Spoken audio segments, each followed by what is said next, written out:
வாங்கப்பா நீங்களாவது.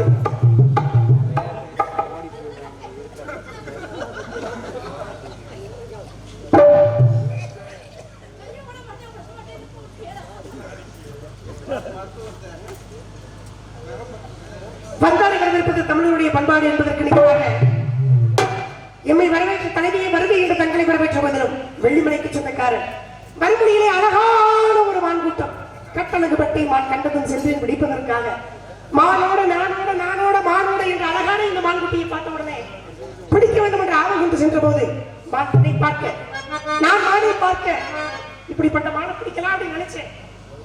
அதனால இடத்திற்கு தலைவி என்ற முறையில் தங்களிடம் மட்டும் அனுமதியை பெற்று எனது மான்குட்டியை பிடிக்கணும் அப்படின்னு எப்படி தெரியுங்களா? தண்ணி தொட்டியை தேடி மான்குட்டி எப்படி செல்கின்றதோ அதே போல எனது மான்குட்டி எப்படி பண்ணுங்க புள்ளிமான தேடி வந்த வேடுவனும்னா புள்ளிமான தேடி வந்த வேடுவனும்னா புள்ளிமான தேடி வந்த வேடுவனும்னா அந்த சூரியன் வரைக்கும் நேரத்தில்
ஒரு சிறந்த வேடுவருக்கு என்ன மான பார்த்த உடனே பிடிச்சிருக்கணும்.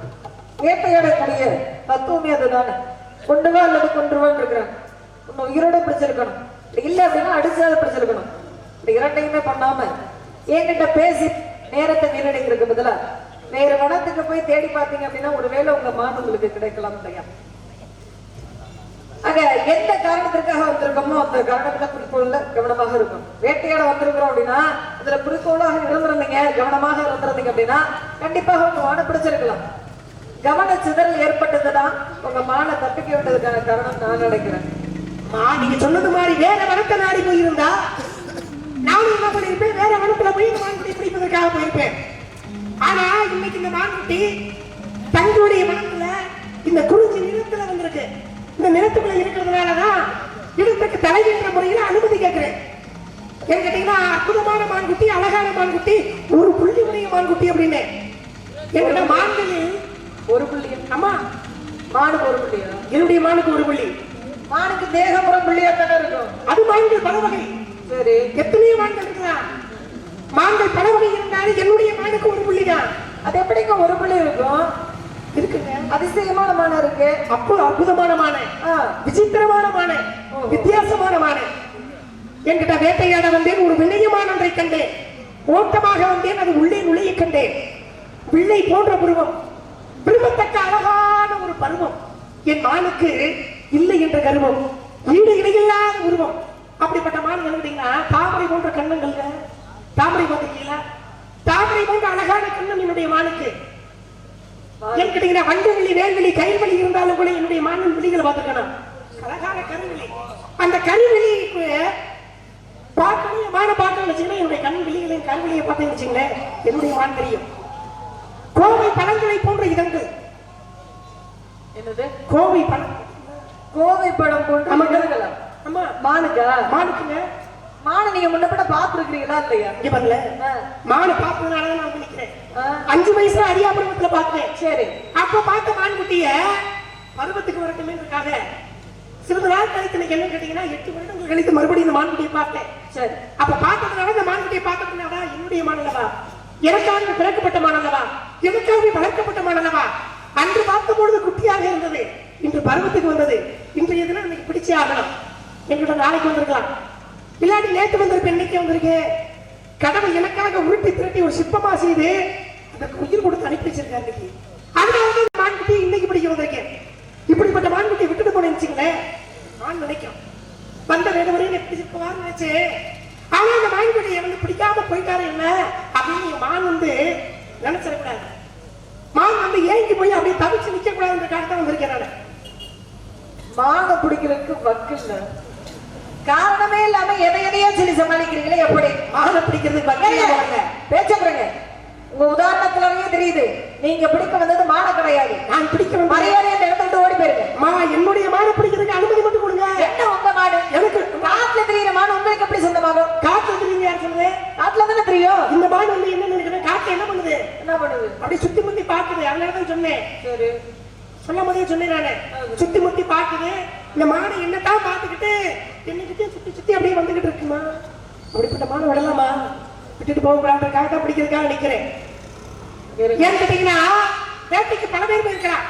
எத்தனையோ பேர் போனாலும் கூட முதல்ல எல்லா இடத்துலயும் சோதனை தான். ஏன்னு கேட்டா ஒரு இடத்துக்குள்ள போறோம்னா, ஒரு மலைப்பகுதிக்குள்ள போறோம்னா முதல்ல வந்து அதுல வந்து குழி இருக்கும், குண்டு இருக்கும், பள்ளம் இருக்கும், மேடு இருக்கும், அதுல நீர்நிலைகள்லாம் இருக்கும்.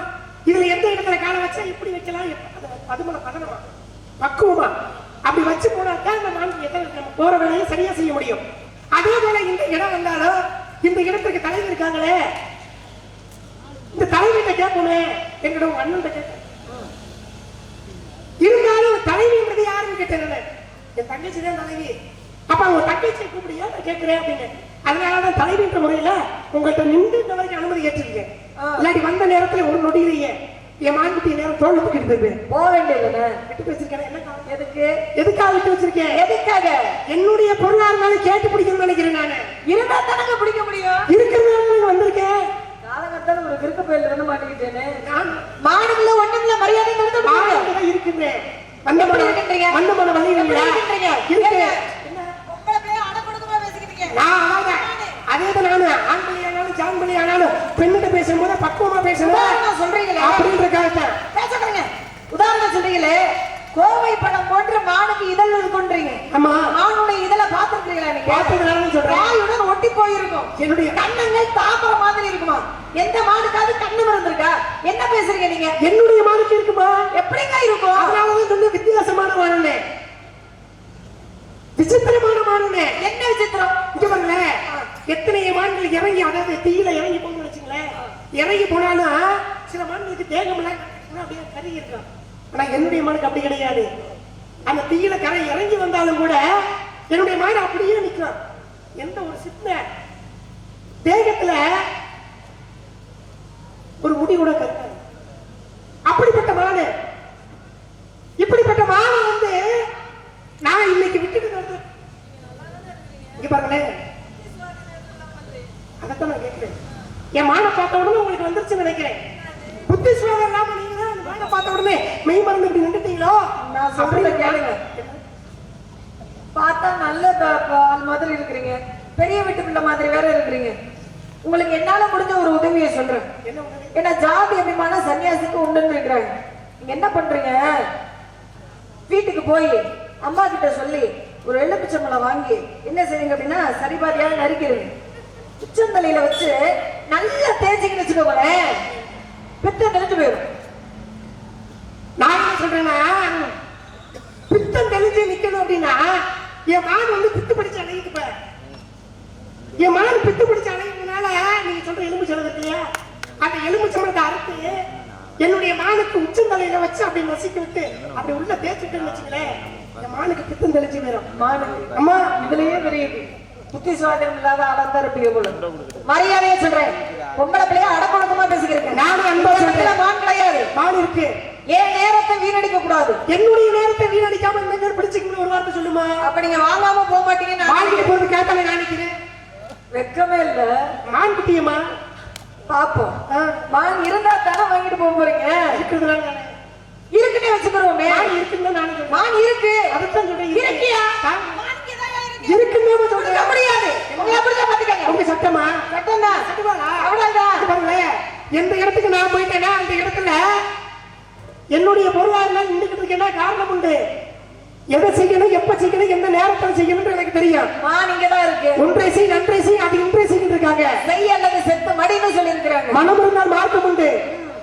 மனம் அது செம்மையானா மந்திரம் ஜெபிக்க தேவையில்லை இருக்கான். சரி, அதனாலதான் இன்னைக்கு வந்திருக்கேன். இன்னைக்கு வந்திருக்கேன்னா இந்த மான் குட்டிய எந்த ஒரு காயங்களும் ஏற்படுத்தாம பிடிக்கணும்னு நினைக்கிறேன். மான் இங்கதான் இருக்கு. நான் தான் அடிச்சு பட்னியா போட்டு உள்ள சித்திரவதை பண்ணிக்கிட்டு இருக்கேன். முடியுமா? முடியாது. உங்களால முடிஞ்சதை பாத்துக்கங்க. முடியுமா? உங்க முகத்தை பார்த்தா கொடுக்க மனசு வரல. மனசு வரல. வரல. மனசு வரல. வரல. இங்க நல்லா பாருங்கம்மா. வருமோ? இங்க பாருங்க. ஒரு முறை பாருங்க. முடியாது. ஒரு முறை பாருங்க. எதுக்குங்க பார்க்க சொல்றீங்க?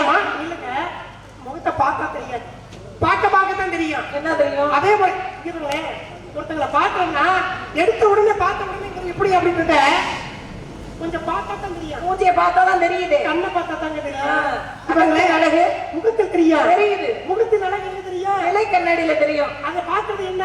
என்ன? கண்ணு தானே பாக்குது. ஆமா, அதுதான் கண்ணு பார்க்க சொன்னேன். இலை கண்ணாடியிலுமே பின்னாடி பாதரசம் இருந்தா தானே தெரியும். இல்லைன்னா சும்மா வச்சுக்கிட்டு இருக்க வேண்டியதான். அதனால தாங்க தெரிஞ்சிருக்கு. இந்த வனத்துல வந்து சரி, நான் கேக்குறேன், நீங்க வேடுவர் தானே? மானை ஏன் பார்த்த உடனே பிடிக்கல? பார்த்த உடனே பிடிக்கல. மானை பிடிக்க வந்தவரு மானை பிடிச்சிருக்க வேண்டியதானே? பார்த்த உடனே பிடிக்க நினைச்சேன். ஆனா அந்த மானியில பார்த்த உடனே என்னோட கொஞ்சம் விளையாடுற ஆவல் இருந்துச்சு. மான் இங்கிட்டு போகுது, அங்கிட்டு போகுது, அங்கிட்டு தகுது, இப்படி அப்படி தாவி தாவி போனதை பார்த்துட்டு தாவி போனா உள்ள ஓடி போகணும். சரி, நான் எங்கேயும் ஓடல, இந்த இடத்துலயே தாவிக்கிட்டே இருக்கேன். என்னோட விளையாடணும் போல அப்படின்னு ஆவல் இருக்கு போல மானுக்கு. அப்படின்றதுனால என் மானோட விளையாடலாம் அப்படின்றதுக்காக நானும் கொஞ்ச நேரம் விளையாடுறதுக்காக நின்றுட்டு இருக்கேன். மான் உங்களை பார்த்து தாவி தாவி ஓடும். ஆமாங்க, மான் என்று சொல்லக்கூடியது பயந்த சுவாமல். ஆதரவன் கேட்டாலே போதும் அந்த இடத்துல இருக்கு. அப்பேற்பட்ட மாடு உங்களை பார்த்து தாவி தாவி ஓட சொல்றீங்களே, கையில என்ன வச்சிருக்கீங்க? கனை. அதை வச்சு முடிச்சிருக்க வேண்டியதானே? இங்க பாருங்க, கனை வச்சு அடிச்சோம்னா காயம் பட்டுமா? காயம் பட்டா பட்டுட்டு போகுது. உங்களுக்கு தான் மான் தானே தேவை. எந்த ஒரு காயமும் படாம நான் அந்த மான்குட்டியை பிடிக்கணும். காயமே படாம எப்படி பிடிக்கிறது? வா மான்குட்டி வந்து உட்காரு அப்படின்னு சொன்னா தான் காயப்படாம பிடிக்க முடியும். நீங்க நினைக்கிறாங்க இந்த மான்குட்டிய வலை வச்சு சில வச்சு குழி வெட்டி மானை காட்டி மானை பல வழிகள்லாம் இருந்துச்சு. இருக்கு, எல்லாமே தப்பு. சரி, என்ன காரணம் தெரியுமா? வலைய வீசணும் வச்சுங்களேன், என்ன வீசுற வலைய மான்களுடைய காலில் மாட்டிக்கிச்சுங்க. காலில் மாட்டிக்கிங்கன்னா ஐயோ கால் அடுத்து எட்டு நிற்கும் போது மாட்டுங்க முடிஞ்சு போயிடும். கால் வந்து சேதாரமாயிடும். ஆமா, ஆகலாமா? ஆகக்கூடாது. ஆக விடக்கூடாதுல. அதனாலதான் அந்த மான்குட்டியை வலை வச்சு பிடிக்காம குழிய விட்டுட்டு வச்சுங்களேன். சரி, குழிக்குள்ள விழுந்துருச்சு. ஐயோ கை கால் பிசைக்கு போயிருங்க. ஆகலாமா? யார் பாப்பா? நீங்க தான் பாக்கணும். என்னுடைய மகன். ஆமா, எனக்கு சொல்லுமா நான் தான் பார்க்கணும். அதனாலதான் அந்த வழியை தப்பட்டேன். சரி, பிறகு மானை காட்டின உடனே மானை நிப்பாட்டிக்கிறான். ஆனா அதுவும் தப்பு நினைச்சேன். என்ன தெரியுங்களா? மானை காட்டின உடனே ஏமாந்து போய் விடக்கூடாது. அதனாலதான் அந்த மான்குட்டியை விளையாட விட்டு தக்க தருணத்துல கைப்பிடிக்கணும் அப்படின்றதுக்காக வந்திருக்கேன். கையால பிடிக்க முடியுமா? முடியுங்க. முடியும் என்பது முழுதனா, முடியாது என்பது முட்டாள். யாருமே செய்யாத ஒரு விஷயத்த உங்களால முடியும்னு எப்படி நினைக்கிறீங்க? என்னால மட்டும்தான் முடியும். உங்களால எப்படி முடியும்ன்ற என்னாலதான் முடியும். கலைக்கணும். எத்தனையோ பேர் வேட்டைக்கு போய் துன்பத்துக்கு தான் ஆளாகி இருக்கிறாங்க. ஏதோ நம்ம இடத்தை சேர்ந்தவன்ற முறையில நல்லதை எடுத்து சொல்றேன். இடத்தை விட்டு போயிருங்க, அதுதான் உங்களுக்கு நல்லதுன்ற காரணத்தினால. ஜதிசன கூட்டத்துல இப்படி பார்க்கல. இப்படி பார்க்கல.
உங்களுக்கு கூட வர ரோஷம் என்ன வரி வச்சு பாடுறீங்க?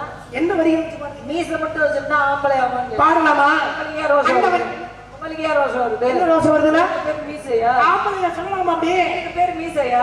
ஆண்கள் என்ன கேட்டீங்கன்னா ஒண்ணு மீச வளர்த்திருப்பாங்க. சரி, மீச வளர்த்திருப்பாங்க. இல்லாட்டி என்னன்னு கேட்டீங்கன்னா ஒட்டு மீச வேணுன்ற நேரம் வச்சுக்கலாம், வேணுன்ற நேரம் எடுத்து வச்சுக்கலாம். ரெண்டுமே இல்லாம நீங்க ஏன் வரைஞ்சிருக்கீங்க? காரணம் இருக்குமா? என்ன காரணம் தெரியுமா? என் மான்குட்டியை பக்கத்துல போய் கட்டி பிடிச்சு உமா கொடுக்கும் போத உமா மீச கூட குத்த கூடாதுன்னு நினைக்கிறேமா? உமா உமாட சும்மா நினைச்சீங்களா? ஊ என்பது உயிருங்க, இம் என்பது மை, மா என்பது உயிர்மை. அப்ப உயிரோடு கலந்து தமிழ் ஏன் கேட்டீங்கன்னா முத்தமிழ்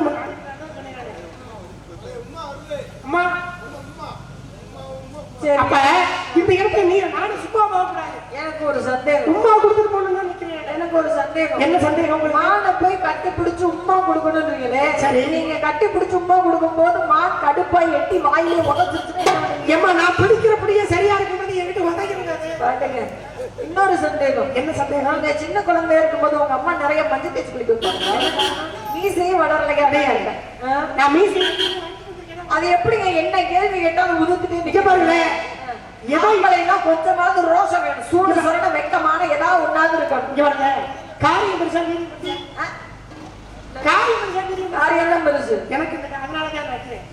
அதனாலதான் பெண் பிள்ளையா இருந்தாலும் என்னுடைய பொருளை வந்து கேட்டு பிடிச்சு போடணும். இன்னைக்கு சரியான நேரத்தில் பிடிச்சு போடணும் அப்படின்னு கிடைக்கு. என்கிட்ட வேட்டைக்கு வந்து பல பேர் போயிருந்தாரா எங்கேயாவது மணி போட்டிருந்தாங்க.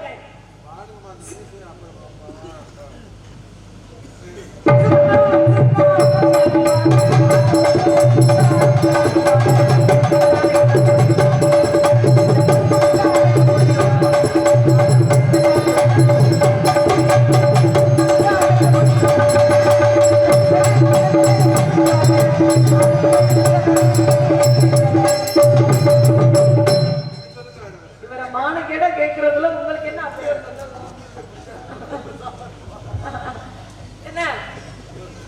என்ன பைத்தியத்துக்கு வைத்தியம் பார்க்கிற வைத்தியருக்கு பைத்தியம் முடிச்சா அதாங்க வாழ்க்கையில வந்து எதுவுமே வந்து விட்டு கொடுக்கணும். என்ன வேணாம், தன்னுடைய இனத்தவர் வந்திருக்காரு, இன தவறு செய்யாம அந்த வான்குட்டியை கொடுக்க முடியும். என்ன வேணுமா? முதல்ல அந்த எண்ணம் இருந்தா ஏன் கேட்டீங்கன்னா நல்ல எண்ணம் மேடுவதற்கு இருந்ததுனாலதான் குருநாதர் கேட்டாரு அப்படின்றதுக்காக கட்டவர்களை வெட்டி கொடுத்தாரு. ஏகப்பட்டவர் தன்னுடைய கட்டவர்களை வெட்டி கொடுத்தாரு. அதே போல திண்ணப்ப நாயனார் என்ன பண்ணாரு? தன்னுடைய கண்ணையை கொடுத்தாரு சிவபெருமான். அதனாலதான் வந்து கண்ணப்ப நாயனார் 63 நாயன்மார்களும் இருக்கு. அப்படி இருக்க அதே போல ஐயாவது மணி வேட்டைக்கு போயிருப்பாரு. தேவையான திருமணம் முடிச்சதுனால என்ன சிறப்பு இருக்குல்ல? பிள்ளைகளுக்கே சாபத்தை கொடுத்தாரு இல்லையா? வேட்டைக்கு போனாலும் என்னைக்கு முதல்ல சோதனை தான். ஆமா, ஐயாவது மணி வேட்டைக்கு போனாலும் செம்மிஸ்டி தேவையான பெண்களை மறந்ததுனால சுக்கராச்சாரியாரின் சாபத்தால் முதுமை அடைந்ததுனால இளமை பெற்ற கதை இருக்கு. சரிங்களா? அதே இது எவ்வளவு இளமையை, சிறப்பானது. நீங்க ஒரு விஷயம் நல்லா கவனிக்கணும். என்ன? அதே இளமை பருவத்தை பிள்ளைகள் கொடுக்கலைன்னு பிள்ளைகளுக்கே சாபத்தை கொடுத்தவன் ஏழு மன்னன். தசரத வேட்டைக்கு போனதுனால சாபத்துக்கு ஆளானார். ஜனபோஜ மகர்ஷியுடைய சாபத்திற்கு ஆளானார். பாண்டு மன்னன் வேட்டைக்கு போனதுனால கிந்தகு மகர்ஷியுடைய சாபத்திற்கு ஆளானார். நீங்க சொன்ன மாதிரி ஏயாதி மன்னன் வேட்டைக்கு போனதுனால சுக்கராச்சாரியருடைய சாபத்திற்கு ஆளானார். அதே மாதிரி துஷ்யந்த வேட்டைக்கு போன காரணத்தினால துர்வாசனுடைய சாபத்திற்கு ஆளானார். அந்த மாதிரி வேட்டைக்கு போய் சாபத்திற்கு ஆளானவங்க நிறைய பேர் இருக்கிறாங்க. அந்த வரிசையில நீங்க இருக்கக்கூடாது அப்படின்ற நல்ல எண்ணத்துலதான் நான் சொல்லிட்டு இருக்கிறேன். அந்த இடத்துல நான் என்ன நினைக்கிறேன்னா, வேட்டைக்கு போனவங்களுக்கு இன்னைக்கு சோதனை தான் சொல்றேன் நானு. சரி, இறுதியில் வந்து முடிக்கக்கூடியது சாதனைன்ற சாதனை செஞ்சிருக்காங்க தான் நான் நினைக்கிறேன். அதுக்கு சந்திர மகாராஜா வேட்டைக்கு போனாரு. போகும்போது இப்படிதான் ஒரு பெண்ணை பாக்குறாரு. பார்த்த உடனே இந்த பெண்ணை பார்த்த உடனே அவளா என்ன கல்யாணம் பண்ணிக்கிறியா அப்படின்னு சந்திர மகாராஜா கங்கை பெண்ணை பார்த்த உடனே கேட்டார். கேட்ட உடனே சந்திர மகாராஜா கேட்ட அடுத்த கிழமை என்ன பண்ணலாம், அந்த பெண்ணு ஒண்ணு சரின்னு ஒத்துக்கலாம். ஆனா என்ன சொன்னாங்க தெரியுமா, நான் என்ன செஞ்சாலும் ஏன் எதுக்குன்னு கேட்க கூடாது. அது ஏன் எதுக்குன்னு கேட்டீங்கன்னா அடுத்த கிழமை உன்னோட வாழ மாட்டேன், உன்னை விட்டு புரிஞ்சு போயிருவேன்னு சொன்னார் அப்படின்னு அந்த பெண் சொல்றதுனால சரி அப்படிப்பட்ட பெண்ணு தானே இந்த பெண்ணை தான் அடக்கியா அப்படின்னு ஒரு காரியத்தை உண்டு பண்ணுறதுக்காக என்ன பண்ணாரு சந்திர மகாராஜா கல்யாணத்தை ஒத்துக்கிறாரு. திருமணத்தை ஒத்துக்கிட்டு நீ என்ன செஞ்சாலும் ஏன் எதுக்குன்னு கேட்க மாட்டேன் அப்படின்னு சொல்லி திருமணம் பண்ணிக்கிறாரு. திருமணம் பண்ணி ஒவ்வொரு ஆண் குழந்தையா பெறும். அப்ப ஆண் குழந்தை வந்து ஒரு ஆண் குழந்தை பெற ஆண் குழந்தை பெற்றெடுத்த உடனே ஆப்பை தூக்கி எறிக்க பொறுமையா இருக்காரு. அது வரைக்கும் இரண்டாவது குழந்தைக்கு பெற இரண்டாவது ஆண் குழந்தைய ஆற்ற எறிகிற அது வரைக்கும் பொறுமையா இருக்காரு. இப்படி 7 ஆண் குழந்தைய ஆற்ற தூக்கி எறிய 7 ஆண் குழந்தைய தூக்கி எறியதுக்கே பொறுமையா இருக்காரு. 8வது ஆண் குழந்தைய அப்பதான் அந்த குழந்தை எரிய கொடுத்து அப்பதான் பார்த்தாரு. ஏமா உனக்கு இறக்கமே இல்லையா, பெண் என்றால் மென்மை உள்ளப்படுத்த பெண்ணு, பெண்ணு பூமி ஒண்ணு. ஏன்னா பூமி தாய் வந்து இருக்கக்கூடிய மக்கள் எல்லாம் காக்கக்கூடிய தானே இந்த பூமி தாய். அப்படிப்பட்ட பெண்ணுக்கு நிகராக நீ இப்படி பண்ணலாமா அப்படின்னு சந்திர மகாராஜா கங்கையை பார்த்து கேட்ட உடனே இனி உன்னோட வாழ மாட்டேன் சொல்லலாமா, இனி உன்னோட வாழ மாட்டேன்னு சொல்லிட்டு போனதுனாலதான் கங்கை வளர்த்ததா காந்தி என்ற ஒரு பெயர் வந்தது. அதே போல தந்தைக்காக திருமணம் செய்யாமல் இருப்பதா பீஷ்மர் என்ற ஒரு பட்டம் கிடைச்சது. இப்படிப்பட்ட நிலைகளை எவ்வளவோ இருக்குது. இதெல்லாம் விட்டுப்பட்டு நீங்க வந்து வேட்டைக்கு போனா முதல்ல வந்து என்னைக்குமே 7 குழந்தைகள் பெற்ற குழந்தைகளை யாராவது எறிவாங்களா? ஆனா நம்ம செய்தாங்க, முன்னக்கூட்டியே சொல்லிட்டாங்க. அவங்க என்ன நிபந்தனை அப்படின்னா, என்ன திருமணம் முடிக்கணும் அப்படின்னா நான் என்ன வேணாலும் செய்வேன், நான் எதிர்த்து நீ ஒரு வார்த்தை கூட பேசக்கூடாதுன்னு ஒரு பொம்பளை சொல்றாளே, இவளை திருமணம் முடிக்கலாமா வேணாமா நீ இவன் யோசிக்கிறது இல்லையா? குட்டா பைய பொண்ணு கிடைச்சா போதுன்னு திருமணம் முடிச்சுட்டான். இங்க அங்க சந்தன மகாராஜா பிறகு வரிசையாக 7 குழந்தைகள் பிறகு 7 குழந்தைகளை கொண்டு போய் ஆத்துல இருந்தாங்க. எதுக்காக இருந்தாங்க அப்படின்னா, இந்த 7 பேர் யார், 8 பேர் மொத்தம் வசிஷ்டர் என்று சொல்லக்கூடியவங்க, வசிஷ்டருடைய சாபத்திற்கு ஆளானவங்க. ஆக பூலோகத்தில் பிறக்கணும் அப்படின்றது சாபம், படாத துன்பங்களை எல்லாம் படணும் அப்படின்றது சாபம். ஆனா காலில் விழுந்து மன்னிப்பு கேட்டதன் காரணமாக சாப விமோசனமாக பிறந்த உடனே பூலோகத்தில் பிறந்த உடனே இருந்து முக்தியை அடைவீங்க அப்படின்னு சொல்லக்கூடிய ஒரு சாப விமோசனம். அதனால அந்த அஷ்டவசுக்களுக்கும் மோட்ச கதியை அழிக்கணும் அப்படின்ற காரணத்திற்காக தான் கங்கை வயிற்றில் பிறந்து அன்றைக்கு கங்கையின் மூலமாகவே ஆற்றில் எறியப்பட்டு 7 பேருமே முக்தி அடைந்தாங்க. கடைசியாக இருந்தவன் பீஷ்மாச்சாரியார் என்று சொல்லக்கூடியவர். அவர் மட்டும்தான் பிரத்யுஷன் என்று சொல்லக்கூடியவர். அவர் மட்டும்தான் கடைசியாக என்ன செய்தார் அப்படின்னா மன்னிப்பு கூட கேட்கல. அதனாலதான் பூலகத்தில் பிறந்து படாத துன்பங்களை எல்லாம் பட்டு அவர் நினைக்கும் பொழுது அவருக்கு சாவு. அப்பேற்பட்ட ஒரு தன்மை மிக்கவர் பீஷ்மர். மிகப்பெரிய வீரனாகப்பட்ட உருவாவதற்கு காரணமே அந்த பெண்ணாகப்பட்டவள் அப்படி நடந்து கொண்ட காரணத்தினாலதான். ஒரு பெண் செய்யறா அப்படின்னா பெண் புத்தி பின் புத்தி அப்படிம்பாங்க. எதற்காக சொல்றாங்க, பின்னாடி எதிர்காலத்தில் வரக்கூடிய அனைத்து நல்லது கிட்டதையும் அறிந்து முன்னக்கூட்டியே செயல்படக்கூடியவள் தான் பெண்ணாகப்பட்டவர். அதனாலதான் பின்னால் நடக்கக்கூடிய ஒரு விஷயங்களை கணித்து அன்றைக்கு செயல்பட்டார் யாரு நன்றி என்று சொல்லக்கூடியவர். இந்த மாதிரி நிறைய விஷயங்கள் பேசலாம். அதற்கு முன்பாக இந்த மகாபாரத்தை பத்தி பேசுற உடனே இன்னொரு விஷயம் எனக்கு ஞாபகம் வருது. அபிமன்யு என்று சொல்லக்கூடிய அவருடைய மகன் யார் அப்படின்னா பரீட்சித். பரீட்சித்தின் எதற்கு பேர் வந்தது, உத்தரையனுடைய கர்ப்பத்தில் இருக்கும் பொழுது அந்த குழந்தையை அழிப்பதற்காக அஸ்வத்தாமன் என்று சொல்லக்கூடியவன் பிரம்மாஸ்திரத்தை எழுதினான் கர்ப்பத்தின் மீது. ஆக சிசுவாகப்பட்டது கலைந்து போகக்கூடிய ஒரு நிலைமையில இருக்கும் பொழுது கிருஷ்ண பரமாத்மா மூலமாக பாதுகாக்கப்பட்டு ரசிக்கப்பட்ட குழந்தை. அதனாலதான் அந்த குழந்தைக்கு பேரே பரிச்சித் என்று சொல்லுவோம். இந்த பரிச்சித்த மன்னன் என்ன செய்யறான், பெரியவன் ஆனதுக்கு அப்புறம் ஒரு சமயத்துல வேட்டையாடுறதுக்காக போறான். இப்படி போகும் பொழுது ஒரு ஆசிரமம் தெரியுது. ரொம்ப தூரம் வந்ததுனால தண்ணீர் தாகம் இருக்குது. அந்த முனிவர்கிட்ட போய் தண்ணீர் கேட்கிறான். இந்த முனிவர் எப்படி இருக்கிறார் அப்படின்னா தியான நிலையில அமர்ந்திருக்கிறார். பொதுவாக தியானத்தில் இருக்கிறவங்க பேச மாட்டாங்க, மௌனத்திலேயே இருக்கிறார். போய் தண்ணீர் கேட்கும் பொழுது அந்த முனிவர் எதுவுமே பேசல. மன்னன் என்ன செய்யறான், ஆத்திரக்காரனுக்கு புத்தி மட்டும் அப்படின்னு இருக்கிறாங்க. அப்ப நம்மளை பார்த்து ஒரு மன்னன் நம்ம தண்ணீர் கேட்கிறோம், அந்த முனிவர் சரியான பதில் கூட சொல்ல மாட்டாரு அப்படின்னு கோபத்திற்கிரமாக அருகில் கிடந்த ஒரு இறந்த பாம்பாகப்பட்டதை எடுத்து அந்த முனிவருடைய கழுத்துல போட்டு அவமதிச்சிடணும். இந்த நடக்கக்கூடிய ஒரு செய்தியை அந்த முனிவருடைய சமீகர் என்று சொல்லக்கூடிய முனிவருடைய மகனான சிறுங்கி முனிவனாகப்பட்டவன் பார்த்துக்கிட்டே இருக்கிறார். ஆக தன்னுடைய தந்தையை அவமதித்த காரணத்தினால பரிச்சித்த மன்னனுக்கு சிறுங்கி முனியாகப்பட்டவன் சாபம் கொடுத்தான். என்ன